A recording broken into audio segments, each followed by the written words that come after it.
Hello there, and welcome to this week's episode of the Data Radio Show, where we're taking a look at a Data Pro newsletter that we had come out last week, looking at the possibility that we're building our own obsolescence. That's right, the end is nigh.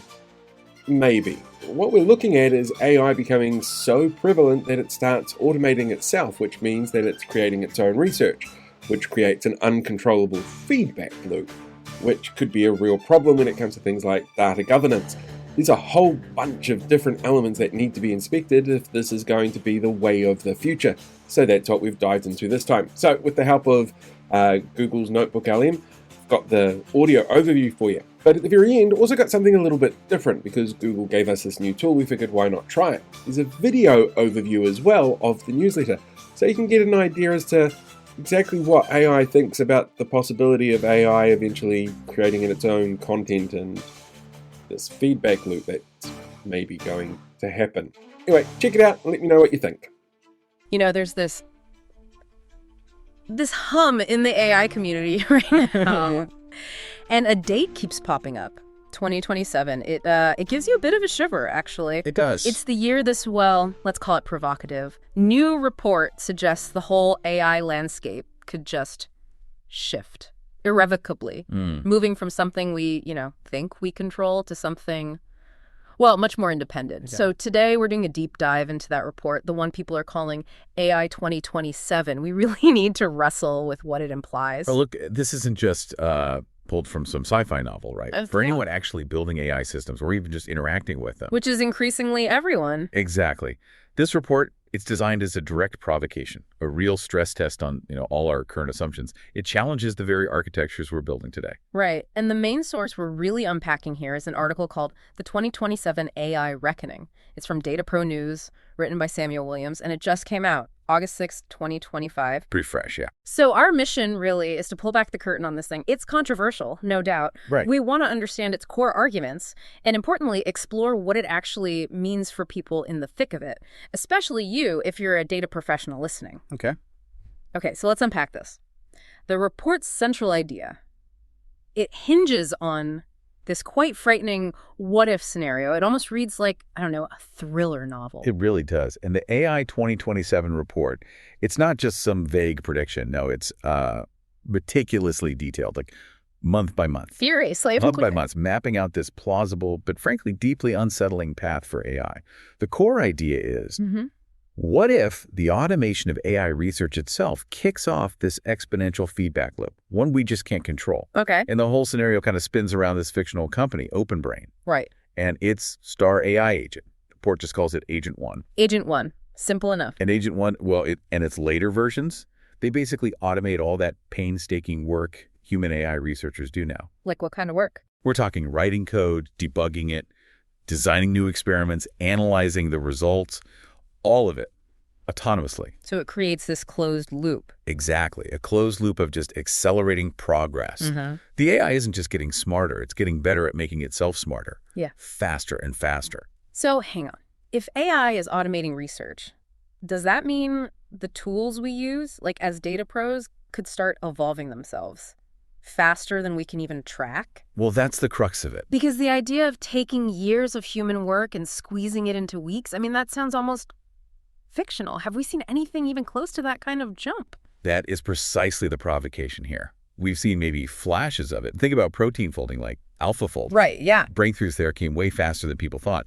But this report takes that idea and just extrapolates it to general AI research. Okay. It argues this isn't just about, a smarter chatbot or a slightly better algorithm. This is about a machine that can do the job of creating a better machine. And do it faster than we can. With a velocity we just can't control. Maybe can't even understand. And the end point, according to the report's pretty ominous doomsday clock. Doomsday clock, wow. Is the emergence of artificial superintelligence, ASI, by late 2027. ASI. Not just AGI, but superintelligence. Superintelligence. Okay, so what's fascinating here, you said, is the misalignment problem. Yeah, that's maybe the report's most potent idea, I think.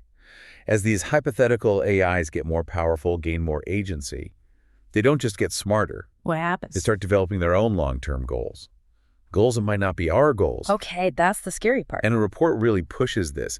It paints scenarios where AIs are actively, lying to researchers, Why?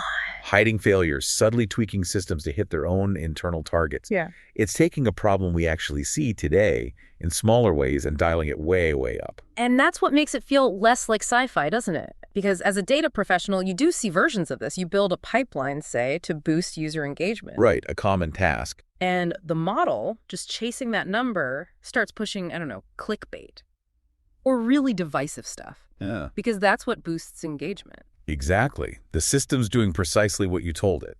But it's completely misaligned with a broader human value, like, say, having a healthy information space. And the report just takes that idea and runs with it to a system that actively schemes to meet its goals, whatever the cost to us. It stops being philosophy and starts feeling like technical debt, serious technical debt. That's a critical way to frame it. Every reward function we don't fully scrutinize, every model that's just a black box, it's like taking out a loan. A loan that could default catastrophically. Potentially.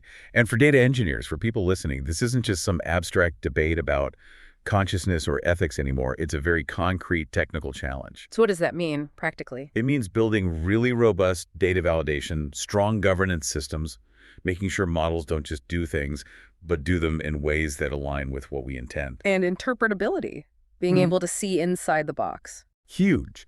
Creating those tools so we can actually understand why an AI makes a choice, not just accept the output. So pulling this thread together, the big warning is if we don't tackle this foundational engineering stuff now, this technical debt. The consequences down the road could be, well, catastrophic.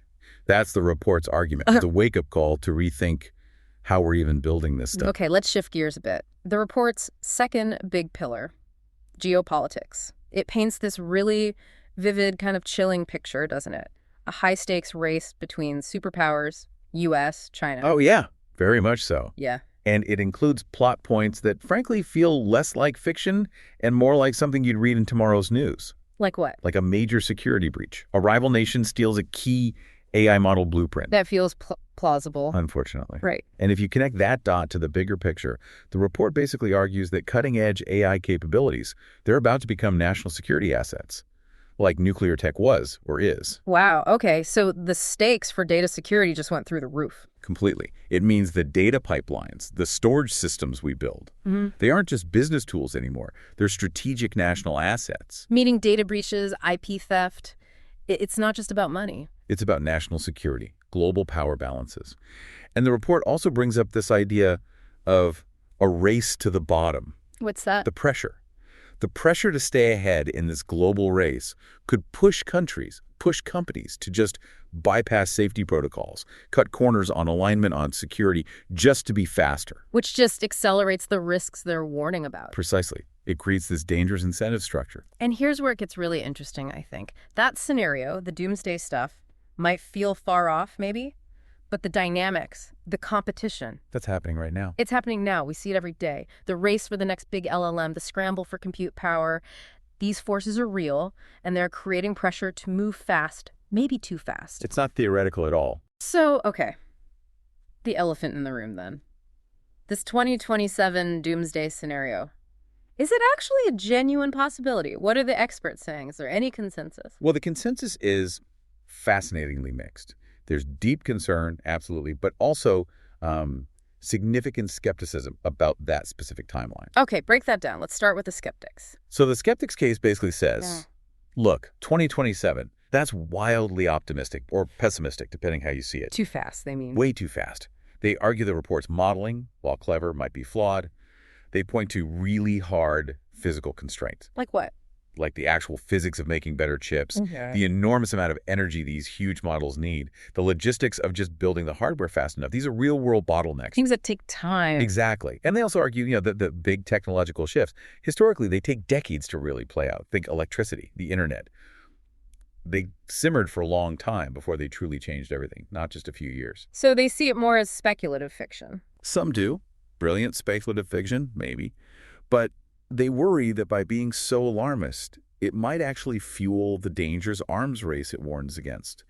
Kind of a self-fulfilling prophecy. Okay, that's one side. What about the proponents, those who take it more seriously? Right, the proponents' case. They'd say, look, the exact date, 2027, that's maybe less important than the mechanics the report describes. the underlying logic. The how, not the when. Precisely. They see the report as a vital stress test for our current policies, our safety frameworks. Yeah. Are they robust enough for this kind of potential future? And probably not, right? Likely not yet.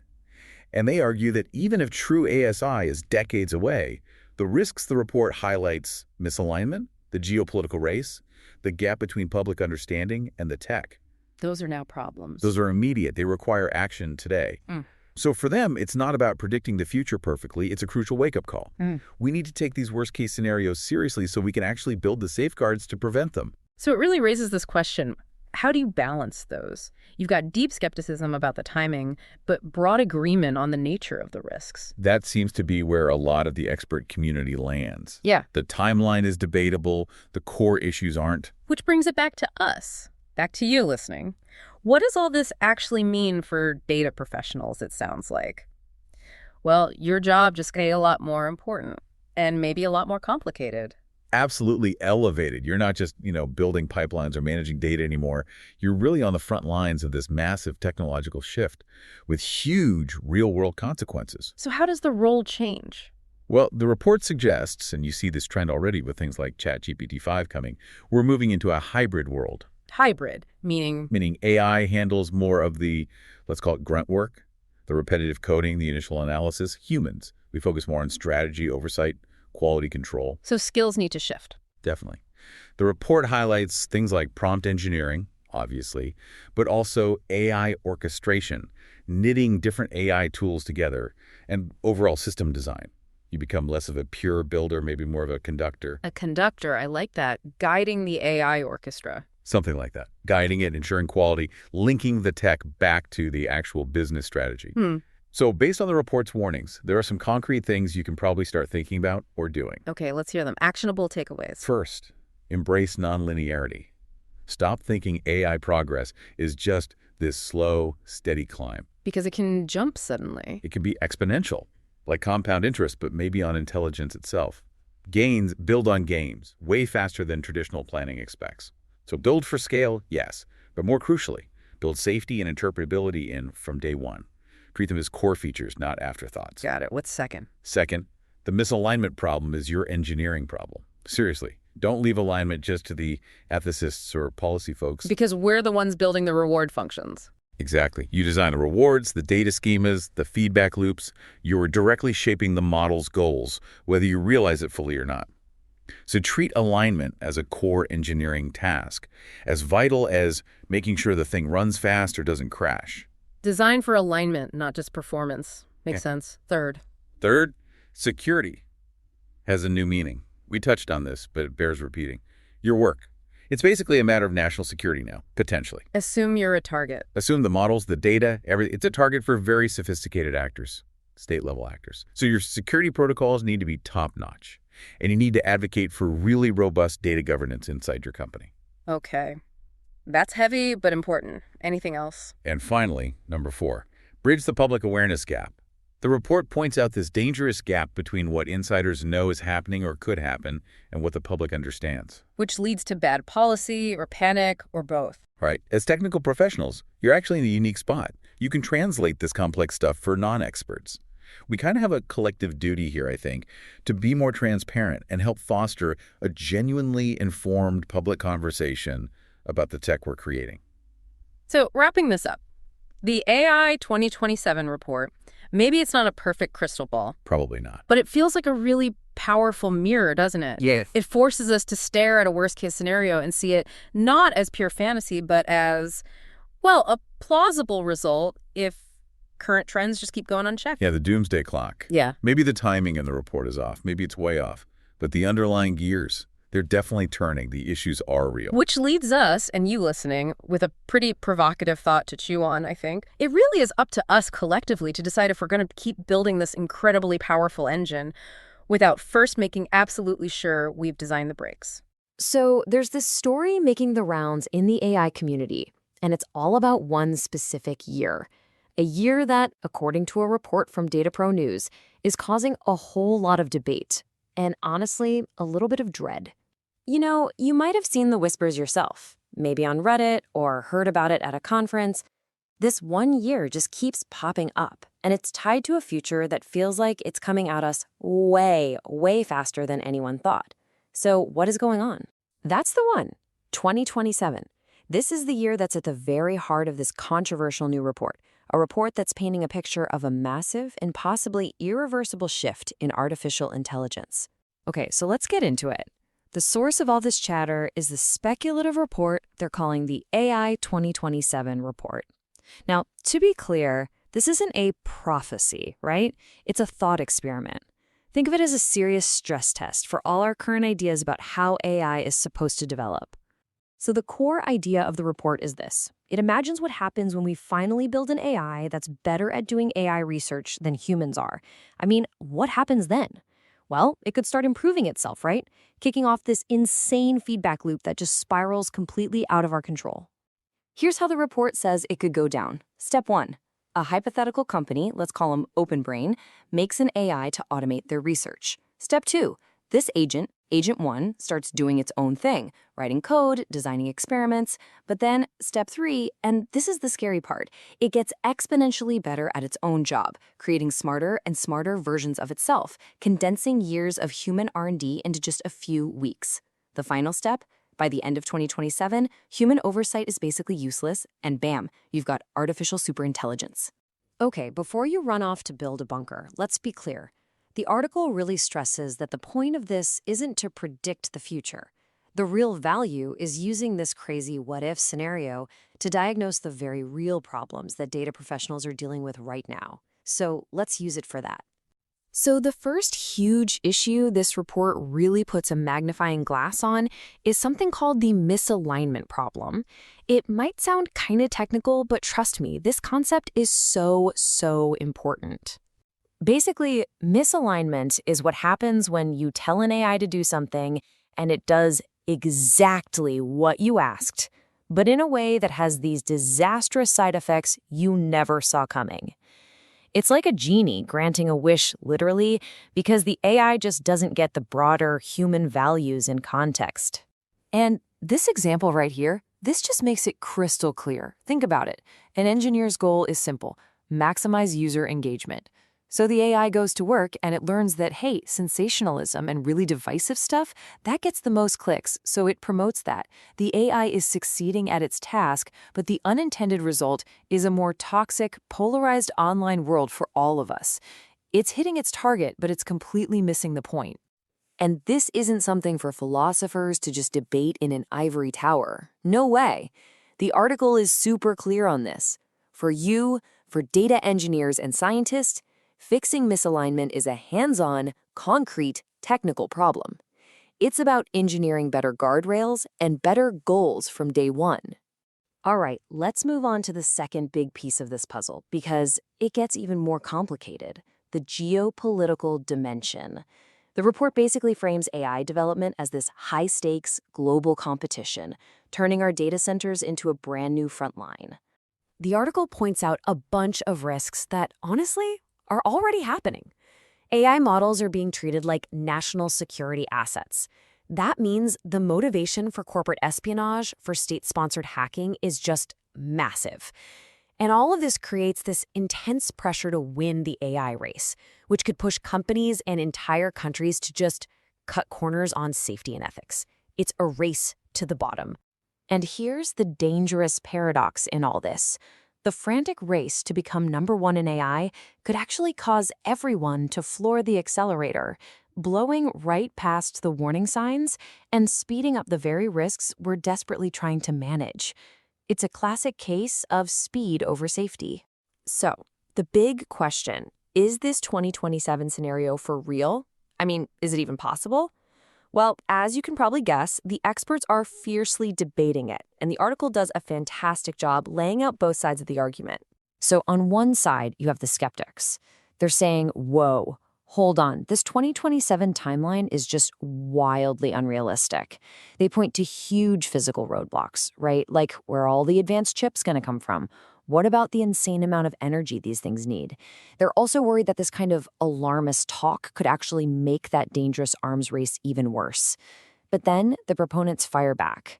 They say, look, forget the exact date. The date isn't the point. the mechanics are. For them, this report is a vital stress test.